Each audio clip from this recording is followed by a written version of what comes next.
Sabeu per què és important dialogar sobre allò que llegim? Parlar sobre les lectures amb l'alumnat és una de les experiències més enriquidores que els hi podem oferir.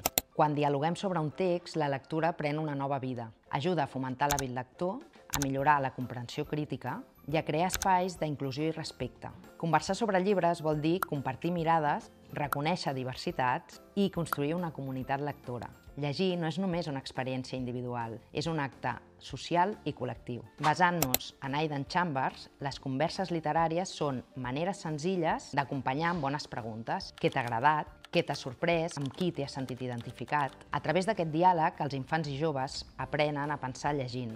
I la lectura es converteix en una eina per créixer com a persones crítiques i creatives connectades al món. Per això, a l'aula, parlar sobre les lectures és essencial per aprendre a llegir, però sobretot per aprendre a pensar. Si a tu també t'importa l'educació, segueix-nos per més recursos, idees i inspiració.